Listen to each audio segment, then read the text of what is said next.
the IDF has concluded an after-action review and confirmed that the Islamic Jihad was responsible for the strike at the Al-Hali Al-Ma'adani hospital in Gaza. We did an immediate review with all relevant branches of the IDF. This is what took place on Tuesday, October 17th. At 6:15 p.m., a barrage of rockets was fired by Hamas to Israel. Then, at 6:59 p.m., a barrage of around 10 rockets was fired by Islamic Jihad from a nearby cemetery. It was at the time that 6:59 p.m. when there were reports of an explosion at the Al-Hali Al-Mahadani hospital in Gaza City. According to our intelligence, Hamas checked the reports, understood it was an Islamic Jihad rocket that had misfired, and decided to launch a global media campaign to hide what really happened. They went as far as inflating the numbers of casualties. They understood with absolute certainty that it was a rocket misfired by Islamic Jihad that damaged the hospital. Analysis of our aerial footage confirms that there was no direct hit to the hospital itself. The only location damage is outside the hospital in the parking lot, where we can see signs of burning, which I will show later, no cratering, and no structural damage to nearby buildings, as opposed to the damage caused by any aerial munition, which would have been of different nature. We would have seen craters and structural damage to the buildings, both of which haven't been identified in this incident. The size of the damage we see here is due to the warhead of the Islamic Jihad rocket, but most of the rocket's propellant is still evident due to the short flight of the rocket because the launch failed. The following visual evidence shows infrared imagery of the parking lot. You can see the central locations of fires, some debris of rooftops, no craters can be identified. I want to show you that myself. This is the area of the hospital. Okay? We are showing the parking lot and the hospital. Okay? Those are in red spots. This is not in infrared, so you can understand it betterly. This is the parking lot. This is the parking lot. You can see the parking lot also now in this picture shown here. Okay? Aftermath. After the hit. There is no structural damage to the building.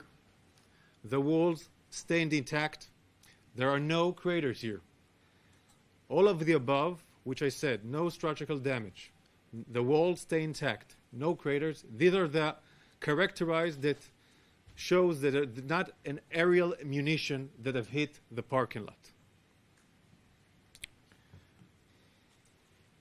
We also have examples of what air-to-ground munition creator looks like.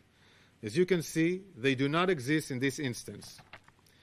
Many media outlets immediately reported the unverified claims by Hamas. Those were lies spread by Hamas. I want to make something clear. It is impossible to know what happened as quickly as Hamas claimed they knew. That should have been an initial warning sign for many.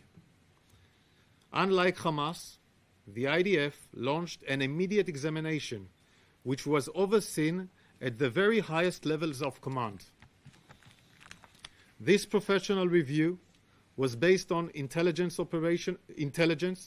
operational systems, and aerial footage, all of which we cross-checked. The evidence, which we are sharing with you all, confirms that the explosion of the Al-Hali Al-Mahadani hospital in Gaza was caused by an Islamic Jihad rocket that was misfired.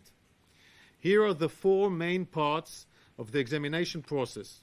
First, we confirmed that there was no IDF fire by land, sea, or air that hit the hospital. Second, our radar system tracked rockets fired by terrorists from within Gaza at the time of the explosion. I will show you.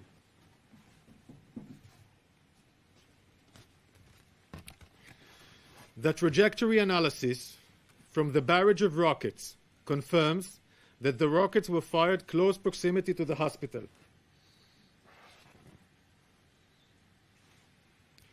In addition, there are two independent videos which show the failure of the rocket launch and the continuation of rocket flight towards the ground within the Gaza Strip, falling in the hospital compound. Third, we have intelligence, some that will be shared here, of communication between terrorists talking about rockets misfiring. The terrorists realize that the rocket has misfired and made specific reference to the Al-Hali al-Ma'adani hospital. I would want to let everybody hear the conversation, and I will do the translation in English. I'm telling you, this is the first time that we see missile like this falling, and so that's why we are saying it belongs to the Palestinian Islamic Jihad. What? They are saying it belongs to the PGI. It's from us? It looks like it. Who says this? They are saying the sharpnel from the missile is local sharpnel and not like Israeli sharpnel. What are you saying, Abu Amar? But God bless, it couldn't have been found another place, not the hospital, to explode? Never mind, yes, Abu Raji. They shot it from the cemetery behind the hospital. What? They shot it coming from the cemetery behind Al-Mahadani hospital, and it misfired and fell on them. There's a cemetery behind it? Yes, Al-Mahadani is exactly in the compound. Where is it when you enter the compound? You first enter the compound and don't go towards the city. It's on the right side of Al-Ma'adani hospital. Yes, I know it. We have cross-checked intercept with other intelligence sources to confirm this accuracy.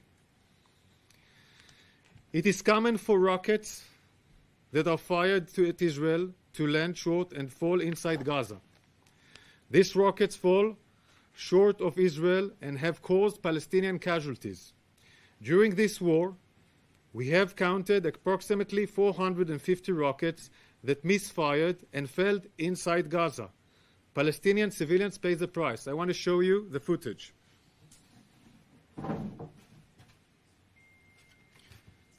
These are failed launches during this war until now. These are all failed launches that fell inside the Gaza Strip, and some of them, of course, created casualties among the Palestinians themselves. And one of them was in the hospital Al-Hali al-Mahamadani.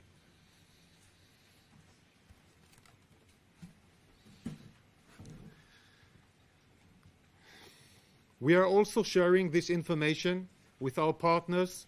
First and foremost, the United States. We want the maximum transparency because we take any incident involving civilians very, very seriously. Unfortunately, many in the media immediately reported the statements coming out from Hamas, controlled in Gaza, which blamed Israel. Instead of waiting for the examination of a credible information from the IDF, some media outlets ran with Hamas lies. Some of those headlines are still up, have not been corrected. I understand the desire to break news, but I hope you will all agree the accuracy and credible information comes before speed. The IDF acts in accordance with the international law. In conclusion, this incident shows how allegations, in this case false and baseless allegations made by terrorists against Israel, can spread and flame tension in the region.